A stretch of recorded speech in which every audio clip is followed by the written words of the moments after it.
Hi! Good morning guys! Happy Sunday! So today is Sunday. Wala tayong masyadong gagawin. Wala tayong renti. So kahapon meron tayong renti. Naging busy kahapon. Kaya hindi tayo nakapag-vlog. So ngayon, maaga ako nagising kahit late na ako nakatulog. Nakatulog siguro ako mga 1:30 ng madaling araw. Tapos nagising pa ako mga 5 o'clock. Mamaya na lang siguro ako babawi ng tulog guys. Kaya namalengke na, naisip kong mamalengke na para maaga ako makapagluto guys. Kasi kumpleto kami ngayon sa bahay. So, check ko yung mga pinamalengke ko guys ha. Pakita ko sa inyo.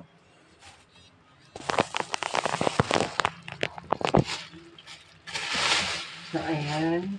Nakakita ako ng alimasag. Alam mo naman, medyo mahilig tayo talaga sa mga seafoods kahit bawal.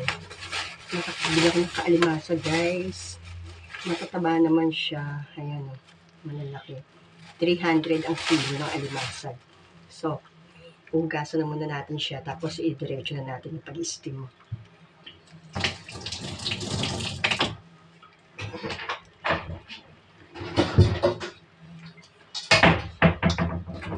Itong ulamin natin ngayon. Tapos, magugulay ako guys. Magluluto ako ng adobo, sitaw. Yun na lang ang iterno para magsalat. Itong unahin ko pang unahin ko paglutuin itong alimasag. Lalaki eh. Tapos 300 lang ang kilo. Medyo mura siya guys. Ngayon buhay na buhay pa oh. Baka matulos mano ko. Maipit ako, mahirap na. Gasan natin maigi ha.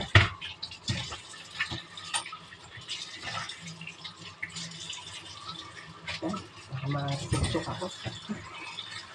Takot ako maipit guys.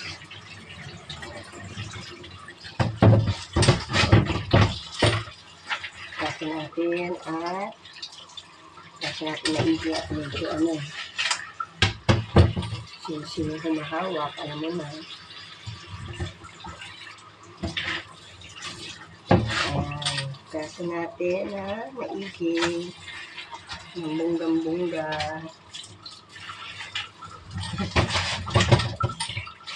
Gasan natin maigi ha.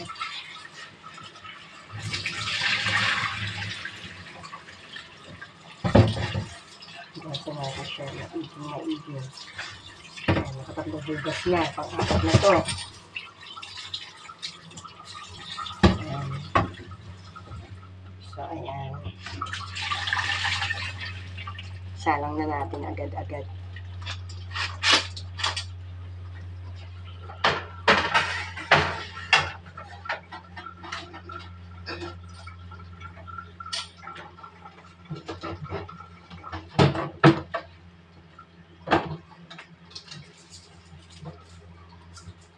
Lagyan natin ng konting asin. Ayan. Takpan natin.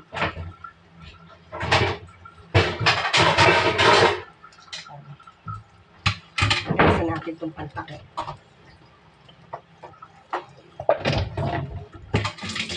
Ayan.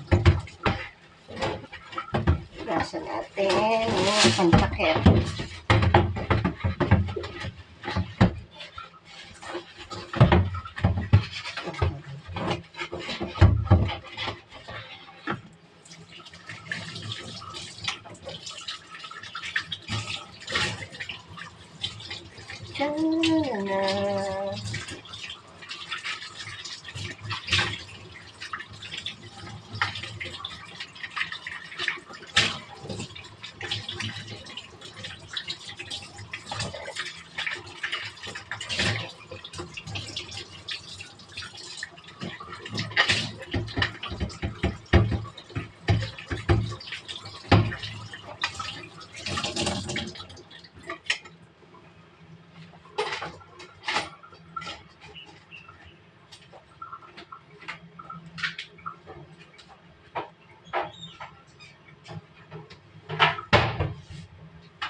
Binuksan ko yung exhaust fan para yung amoy kasi alam mo naman malansa. So, ayun, nakasalang na yung ano natin. Salang na yung alimasag. So, ang next na binili ko is tipon. Ayun. Bumili ako ng tipon. So, kalahating kilo lang ang binili ko kasi isisigang ko to bukas. Ngayon, konti lang yung binili ko kasi isang ano lang kalahating kilo, hindi ako bumili isang kilo kasi sayang, laging natitira pag nagsisigang ako, tapos hindi naman nila kinakain minsan. Minsan, may mga pangyayaring hindi sila makakakain dito, may pupuntahan bigla, so nasasayang. Kaya bukas ko na ito luluto, tapos kalahating kilo, hipon lang ang binili ko. Ang kalahating kilo is 200 pesos. Medyo mahal pa rin ang kilo na ano. Hugasan muna natin at linisin bago natin ilagay sa freezer.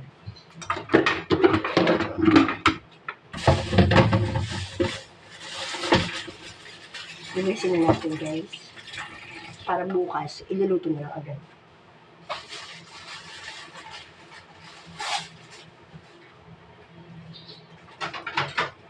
Tanggalin na natin yung balahibo. Tanggalin na natin yung balahibo guys ha. So ayun, tapos na natin linisin. Tapos na natin linisin yung hipon. Lagyan niya ulit natin sa plastic tapos ipasok natin sa ref.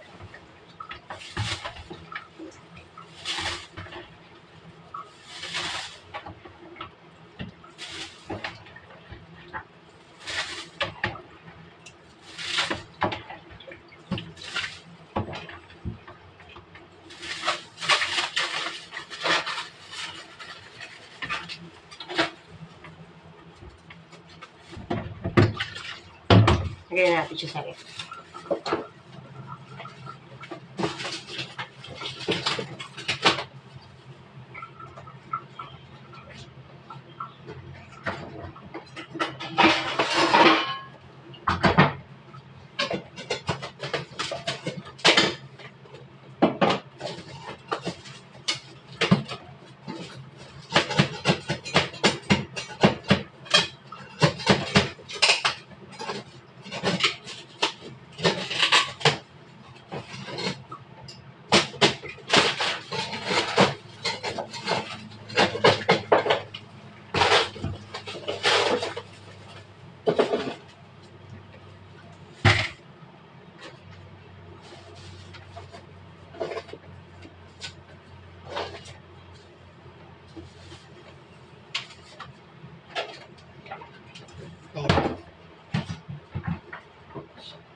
So, ayan.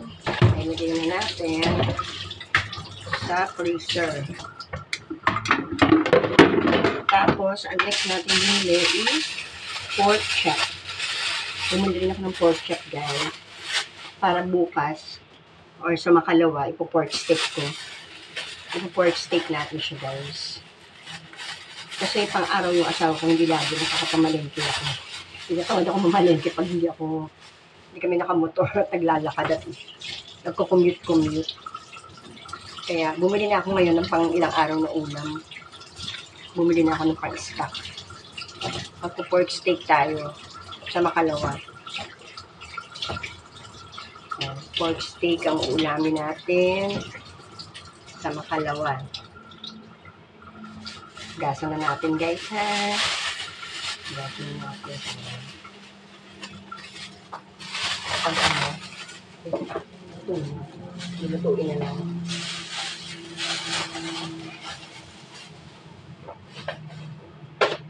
Ayan.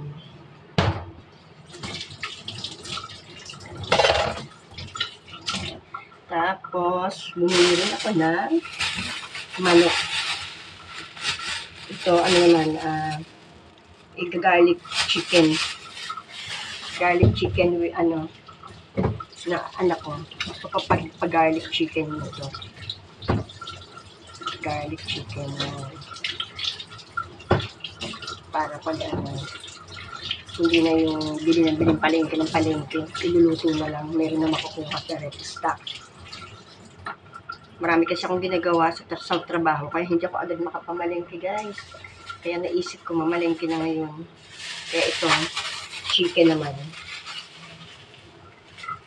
Ito tayo ng chicken para sa garlic chicken. Ayan.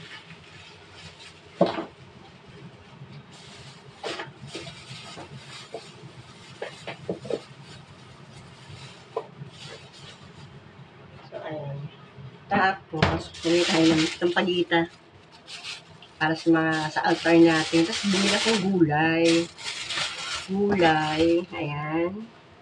Para pampansit. Bumili ako ng pampansit, pechay. Meron pa akong sayo, meron pa akong, ano ba tawag nun? Yung carrots. Eto, magluluto ako ng pansit bukas. Magpapansit ba to ako? So, bumili ako para magpapansit tayo bukas. Pansit na to, guys.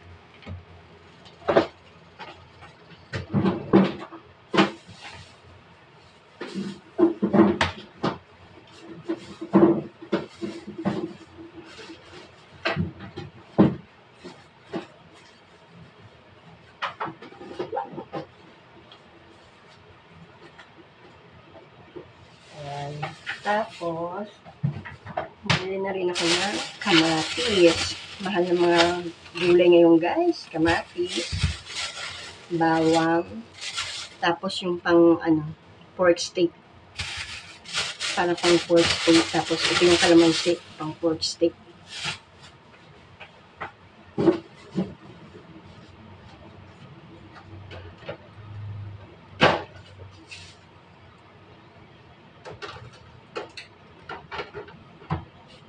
Ang dami ko palang kalamansi. May mga kalamansi pa pala ako, guys. Ang dami pa palang kalamansi. Akala ko wala na. Bukas gagawin natin. So, ito yung bumili ako ng okra, siling green, labanos. Hindi ako bumili ng maraming labanos, yung malalaki. Kasi nasasayang ang gulay. Hindi naman kinakain dito. Pag nagsigang ka, yung pinakahipon lang ako kunin. Ako lang din nakain ng gulay. So, para hindi masayang at matira, hindi ako masyadong bumili ng maraming gulay. Ang mahal-mahal pa naman ng gulay ngayon. Itong kangkong, 25 pesos to, guys. Diba? 25 pesos. Yan. Tapos, mag-aadobo ako ng sitaw mamaya. Adobong sitaw. Yan. Tapos, bumili ako ng sibuyas. Tapos, sili. Para sa mga sausawan. Yan.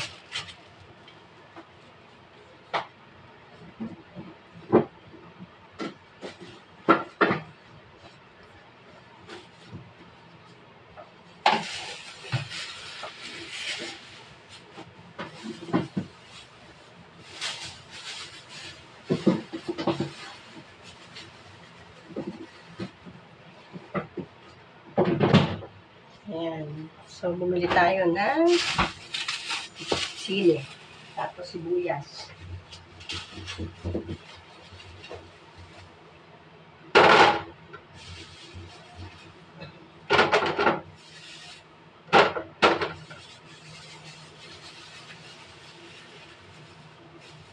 Tapos, bumili tayo ng sili.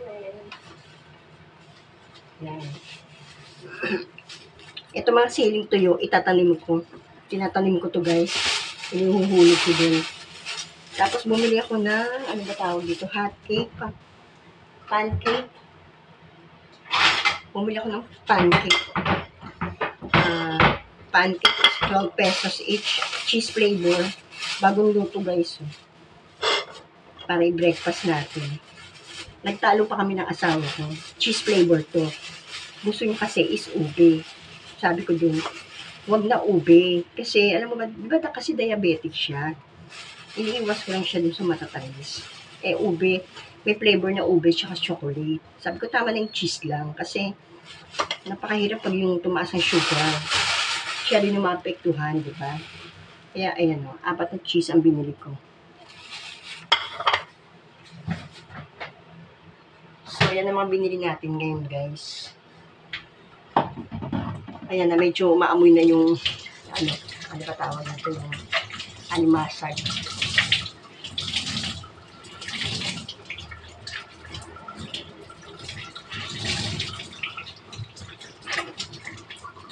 Medyo maamoy na.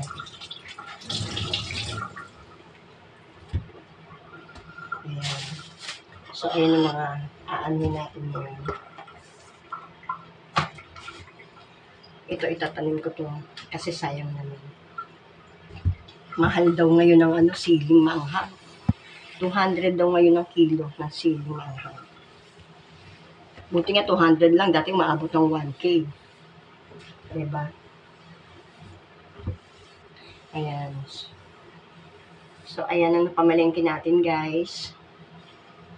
Yung napamalengke ko, Diyos ko, alam mo ba yung gulay lang? Gulay na gulay lang ng pamalengke ko, guys. Alam niyo ba kung magkano? 350. Gulay lang yun. Grabe, di ba? Sobrang mahal ang bilihin. Ayan. Ito na yung alimasag natin, guys. Hintayin na lang natin siyang maluto. Wait lang, guys, ha. So, ayun, guys. Paluto na ang ating alimasag. Ano? So, mag-breakfast muna tayo, guys, ha. Hindi pa tayo nagbe-breakfast, eh. Ano muna tayo, painit na tayong tubig at mag-breakfast tayo, guys, ha. Samahan niyo pa rin ako, ha.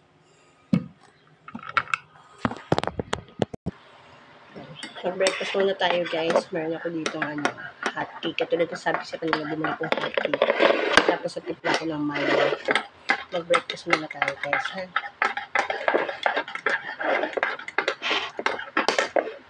Okay. So, guys, yan na muna tayo ngayon for today's video. Mag-breakfast lang ako. Tapos may mga gagawin ako. So, hindi ko na kayo maisasama sa mga iba ko pag gagawin kasi mamadaliin natin to. May mga pupuntahan tayo mamaya na importante, ha. Guys, thank you for watching. Thank you. And please subscribe.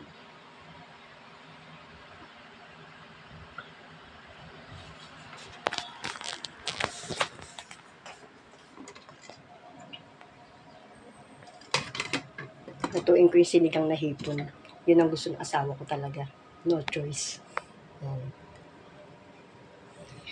So, ang ulam namin ngayong tanghalian is for sinigang na hipon and then itong alimasag. Kaya wala tayong magagawa. Ayaw niya rin ng sitaw na adobo. Gusto niya sinigang na hipon tsaka yung mga bata. So, ayun, guys. Siya na muna kayo. Thank you for watching. Bye-bye.